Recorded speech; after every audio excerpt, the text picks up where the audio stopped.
Alors je vais essayer d'être très courte parce que le sujet est quand même très vaste quand on parle d'Armand.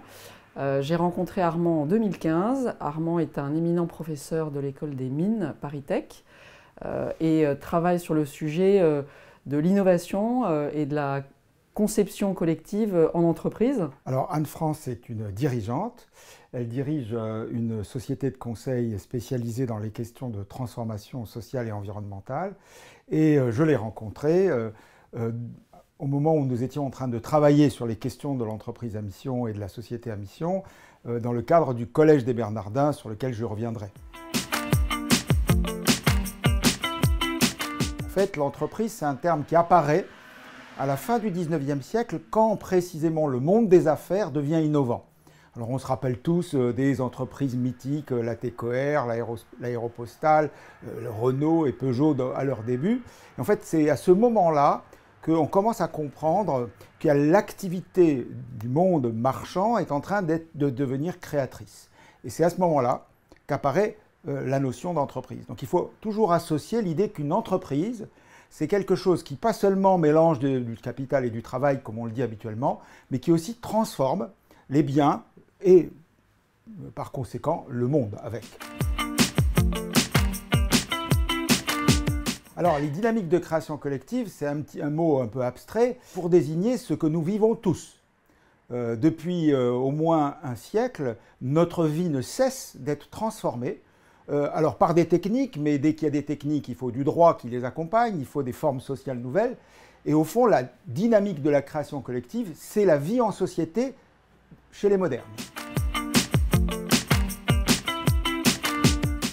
Alors la genèse, en fait, il n'y a pas de genèse de la société à mission en tant que telle, il y a la genèse de toute une série de travaux qu'on a appelés de refondation de l'entreprise, c'est-à-dire d'une transformation de l'idée d'entreprise telle qu'elle s'est formée, si vous voulez, à la fin du 19e siècle, pour adapter la notion d'entreprise, donc la dynamique de création collective, aux enjeux contemporains.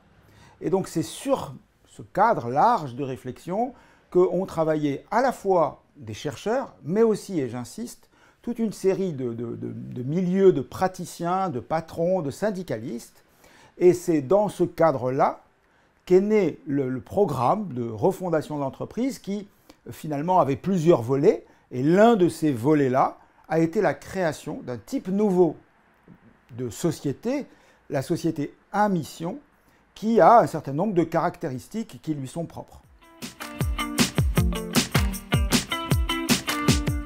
Selon moi, il y a déjà un premier point, c'est le message qu'elle a lancé dans la structure et puis dans toutes les prises de parole qui l'ont accompagnée. C'est qu'on est parti de quelque chose qui était perçu comme étant du registre de la morale ou de la vertu à un mouvement qui est beaucoup plus du registre de la raison et de l'objectivité.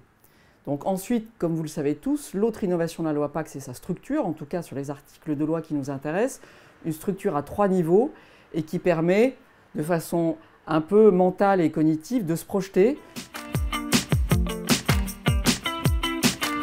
L'originalité, je dirais, de la société à mission française, c'est pas seulement qu'elle a un purpose, c'est-à-dire qu'elle reprend des objectifs spécifiques différents de la rentabilité classique, mais qu'elle aussi organise à la fois une gouvernance spéciale et aussi un contrôle externe adapté. Donc on peut dire que si la société à mission française a des précurseurs, en fait c'est elle qui va jusqu'au bout du raisonnement.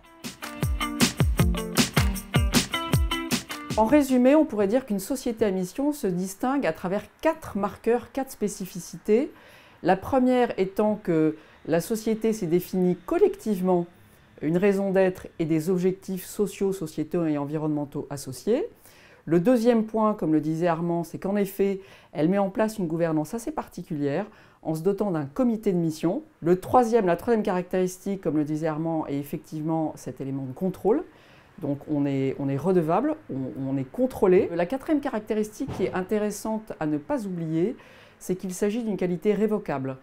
On s'autodétermine société à mission quand on est prêt et qu'on a les différents éléments dont je viens de vous parler, mais on peut perdre cette qualité.